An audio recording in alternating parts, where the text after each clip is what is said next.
नमस्कार किसान भाइयों, देसी मुर्गी पालन में आप सभी का स्वागत है।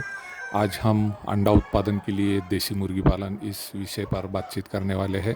हम जिस फार्म पर है यह फार्म सरफराज भाई का है और यह फार्म महाराष्ट्र में नंदुरबार डिस्ट्रिक्ट में स्थित है।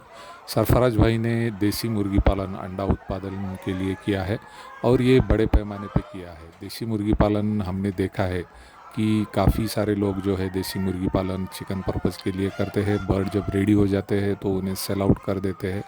लेकिन अगर इसमें हमें ज़्यादा प्रॉफिट कमाना है और बड़े पैमाने पर देसी मुर्गी पालन करना है तो हम एग प्रोडक्शन या अंडा उत्पादन के लिए भी देसी मुर्गी पालन कर सकते हैं। और यही बात ध्यान में रखते हुए सरफराज भाई ने यह काम शुरू किया है।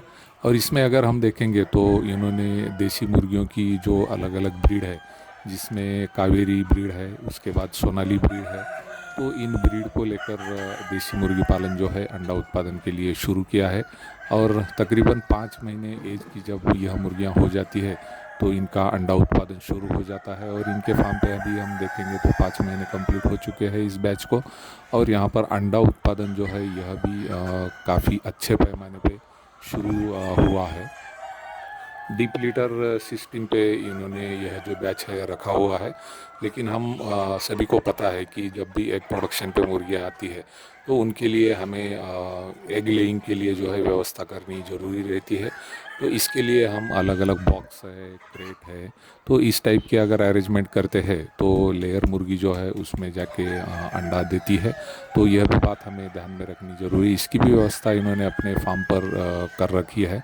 और ये जो बैच है इन्होंने खास करके फर्टाइल एग के लिए रखा है।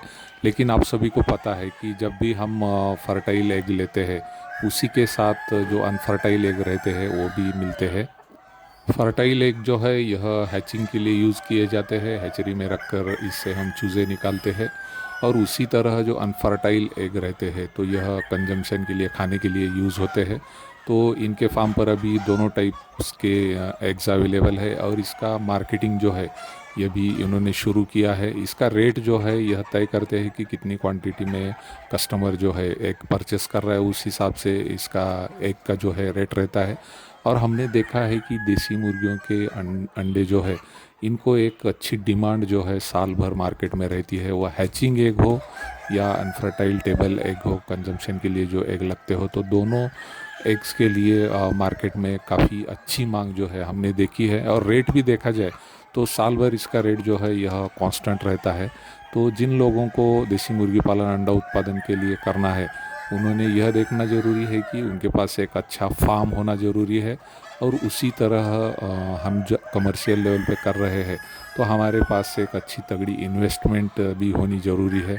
क्योंकि हमने देखा है कि काफ़ी लोग तो चूज़े लेके आते हैं लेकिन उसके बाद फीडिंग के लिए उनके पास पैसा नहीं रहता है। तो ऐसा नहीं होना चाहिए, क्योंकि एग प्रोडक्शन के लिए मुर्गी पालन करते हैं तो यह मुर्गियां हमें कम से कम 1.5 साल तक रखनी होती है।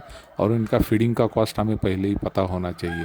तो इन्वेस्टमेंट हमारे पास जितनी है तो उसी प्रकार से हमें आगे बढ़ना चाहिए। तो हमने आज सरफराज भाई का ये फार्म देखा है तो हम सरफराज भाई को बधाई देते हैं कि इन्होंने इतना बड़े पैमाने पे यह जो है एक प्रोडक्शन के लिए देसी मुर्गी पालन का काम शुरू किया है। और काफ़ी लोगों को इससे मदद मिल रही है। और उन्हें रेडी हैचिंग एग हो या टेबल एग ये इनके फार्म से ख़रीदने के लिए अवेलेबल होते हैं। तो हम इनको बधाई देते हैं सरफराज भाई को। रुकते हैं।